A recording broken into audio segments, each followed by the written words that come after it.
Hello students, आज की नए वीडियो में मैं सभी विद्यार्थियों का बहुत बहुत स्वागत करता हूं। देखिए स्टूडेंट्स, आज हम लोग प्रीपोजिशन में पढ़ेंगे यूज ऑफ सिंस फॉर, यानी कि हम लोग कहां पर सिंस का प्रयोग करेंगे, कहां पर फॉर का प्रयोग करेंगे, इसी पॉइंट को समझेंगे। इसमें हम देखिए स्टूडेंट्स, सिंस और फॉर का प्रयोग से के अर्थ में किया जाता है, यानी कि जो हमारा सिंस है, फॉर है, इन दोनों का प्रयोग हम लोग से के अर्थ में करते हैं। लेकिन कहाँ पर सिंस, कहाँ पर फॉर का यूज करते हैं हम लोग, आइए हम लोग इसको समझते हैं। देखिए स्टूडेंट्स, जो सिंस होता है, पहली बात तो हमको ये समझना है कि जो सिंस और फॉर होता है, इसका प्रयोग हम लोग present perfect continuous tense, past perfect continuous tense, future perfect continuous tense में करते हैं। इन टेंसों में प्रीपोजिशन सिंस फॉर का प्रयोग किया जाता है। किस किस टेंस में मैंने बताया? Present perfect continuous tense, past perfect continuous tense, future perfect continuous tense. इस टेंस में, इन टेंसेज में हम लोग सिंस और फॉर का प्रयोग अवश्य करते हैं। और निश्चित समय के लिए, यानी कि what is difference between since and for, यानी कि सिंस और फॉर के बीच में अंतर क्या होता है, इसी पॉइंट को अब हम लोग समझेंगे। देखिए स्टूडेंट्स, सिंस का प्रयोग निश्चित समय के लिए किया जाता है, पॉइंट ऑफ टाइम, यानी कि जो हमारा सिंस होता है, सिंस का प्रयोग से के अर्थ में निश्चित समय के पहले किया जाता है। अब फॉर का प्रयोग से के अर्थ में अनिश्चित समय के पहले किया जाता है, यानी कि हमें निश्चित समय के पहले सिंस का प्रयोग करना है और अनिश्चित समय के पहले फॉर का प्रयोग करना है। जैसे देखिए, जैसे हमने यहां पर सेंटेंस लिखा, वह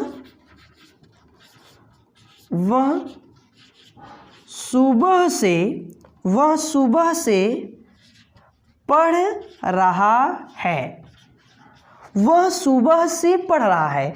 तो ध्यान दीजिए स्टूडेंट्स, मैंने आपको क्या बताया कि सिंस और फॉर का प्रयोग से के अर्थ में किया जाता है, लेकिन निश्चित समय के लिए सिंस और अनिश्चित समय के लिए फॉर का प्रयोग किया जाता है। तो यहां पर मैंने सेंटेंस लिखा कि वह सुबह से पढ़ रहा है। तो देखिए स्टूडेंट्स, यहां पर जो सुबह से है, ये क्या है? हमारा पॉइंट ऑफ टाइम है, निश्चित समय है, इसलिए स्टूडेंट्स यहां पर सिंस का प्रयोग किया जाएगा। तो हम लोग जब इसको ट्रांसलेट करेंगे, वह सुबह से पढ़ रहा है, तो ये टेंस हमारा जो है प्रेजेंट परफेक्ट कंटीन्यूअस टेंस का है। तो जब हम लोग इसको ट्रांसलेट करेंगे तो ये हो जाएगा, ही हैज been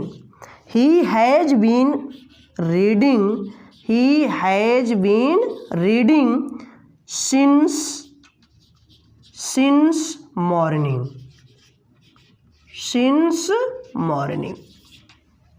अब यहां पर यानी कि निश्चित समय के पहले किसका प्रयोग किया गया है? सिंस का। नेक्स्ट एग्जांपल, जैसे हमने लिखा, वह एक घंटे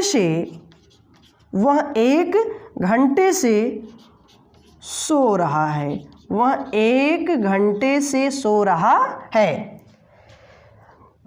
तो जैसा कि हमें अब पता हो गया कि हम लोग जो है निश्चित समय के पहले सिंस लगाएंगे और अनिश्चित समय के पहले फॉर, और सिंस और फॉर का प्रयोग हम लोग से के अर्थ में करते हैं, ठीक है ना? इनका यूज हम लोग जो है परफेक्ट कंटीन्यूअस टेंस में ही करते हैं, ठीक है ना? अब देखिए, वह 1 घंटे से सो रहा है। अब ये जो हमारा जो टेंस है, ये प्रेजेंट परफेक्ट कंटीन्यूअस टेंस का है। तो प्रेजेंट परफेक्ट कंटीन्यूअस टेंस में मैंने आपको बताया कि निश्चित समय के लिए सिंस का प्रयोग किया जाता है और अनिश्चित समय के लिए फॉर का। तो वहां पर 1 घंटे से, ये क्या है हमारा? ये हमारा पीरियड ऑफ टाइम है, यानी कि ये हमारा अनिश्चित समय है। तो यहां पर हम लोग फॉर का प्रयोग करेंगे। चलिए अब हम लोग इसको ट्रांसलेट करते हैं। वह 1 घंटे से सो रहा है। तो इसका ट्रांसलेशन हो जाएगा स्टूडेंट्स, ही हैज़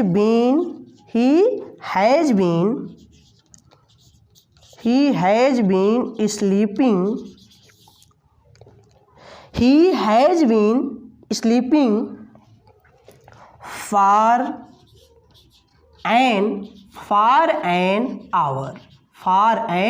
आवर। वह 1 घंटे से सो रहा है। तो इसका ट्रांसलेशन हो जाएगा, ही हैज़ बीन स्लीपिंग।